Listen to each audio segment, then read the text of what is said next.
Aujourd'hui, nous avons rendez-vous à Crac, commune du sud de Morbihan, située entre Vannes et Lorient. Je retrouve Laurent et Robert. Ils nous proposent de faire le tour de Crac à vélo, en passant par les chapelles. Le but, c'est de faire connaître aux gens le patrimoine. Là, il s'agit du patrimoine religieux, l'église et ses chapelles. Et ces chapelles. Donc L'église Saint-Turion et tout un tour de la commune. Il s'avère que le fait de voir toute chapelle fait que ça fait le tour de la commune, dont une vingtaine, 22 km, etc.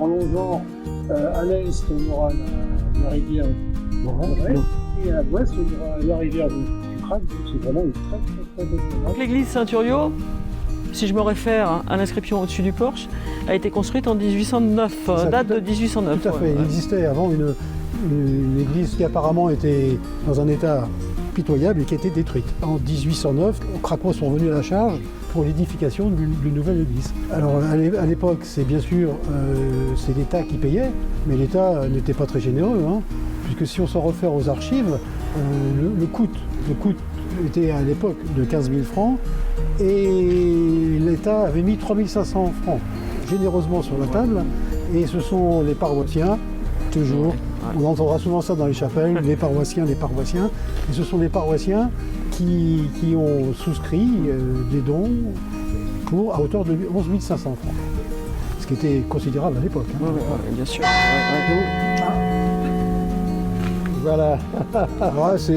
Merci Père Stéphane. Et c'est pour ça que là aussi, comme au Plasquer, les paroissiens se sont appropriés leur église, parce que c'est vraiment eux qui l'ont financée.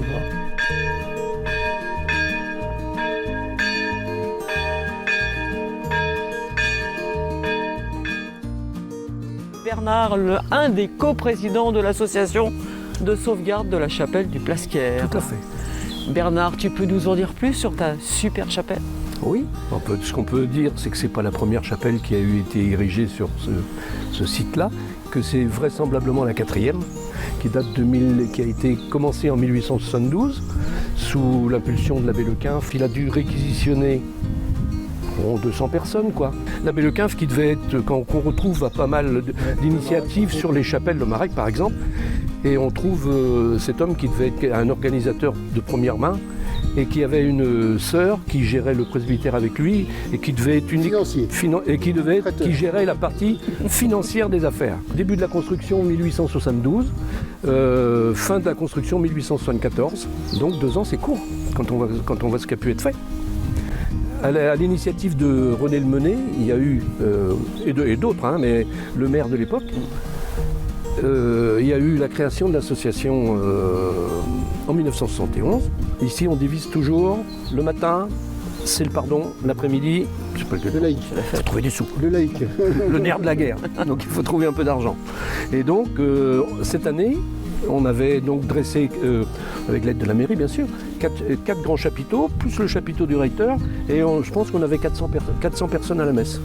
Là, on est devant une pierre d'autel qui a une histoire un peu compliquée, enfin un peu longue. Et un jour, quelqu'un qui s'est baissé en montant les marches du petit clocheton de Saint-Yves, qui avait été reconstruit suite à la destruction de la chapelle, et en regardant d'un peu plus près, il s'est aperçu, pardon, je montre mon dos, je fais rien, qu'il y avait les 5 croix de consécration de l'autel. Ce qui prouve bien que c'est un autel consacré. Ce qu'on voit au milieu, c'est pas une saignée de sacrifice, c'est une mortaise de carrier, parce que les gens, quand ils avaient des gros cailloux, ils trouvaient que c'était plus facile de les porter en 2 fois, parce que je ne sais pas si je vous l'ai déjà dit, mais le poids de la pierre, 2 tonnes 8. Voilà. Bienvenue à la chapelle Saint-André, au cœur du village de Lomarec. Paul, le président de l'association Les Amis de Lomarec, est avec nous. Elle date de quand ta chapelle? 1606. C'est la 2e plus ancienne de la commune. Elle a une particularité, ta chapelle. Elle est célèbre pour quelque chose. Le sarcophage. Alors on suppose qu'il serait enterré ici. Oui. Baroque est mort en 550. Pour rebondir sur ce que disait Paul, on a quitté la frérie de Saint-Turion, et là maintenant on va faire le tour de la commune et on va traverser, ce qui était dans le temps les fréries. Avant ici c'était la frérie de la Madeleine, jusqu'à temps que la chapelle soit achetée par la paroisse en 1867, et après c'était plus une frérie, parce que la Révolution était passée par là, donc on disait que c'était un quartier. On a fait Saint-Thuriau, la frérie de Saint-Thuriau. Après, il y avait la frérie de Localtas, qui était un petit peu plus bas, qui était au sud-est de la commune. Ensuite, la frérie de la Madeleine, qui est devenue après le quartier de Lomarec. Et de l'autre côté, on retrouvera dans la prochaine visite la frérie de Sainte-Brigitte et après la frérie de Saint-Michel, qui est une Covillère, qui est une chapelle qui a aujourd'hui disparu. Le premier pardon ici, c'est en 1868. Parce que l'abbé local, si on s'en souvient bien, c'est celui qui a acheté cette chapelle-là à M. Talbot. Le prochain pardon, ce sera quand? Le deuxième dimanche de mai. Le deuxième dimanche de mai. Mais en 2022, on espère quand même. En espérant que... Ouais. Avec. Qu'est-ce qu'il y aura au menu? On va poter. La potée, cuite sur place au feu de bois. La potée de Lomarec. La spécialité de Lomarec.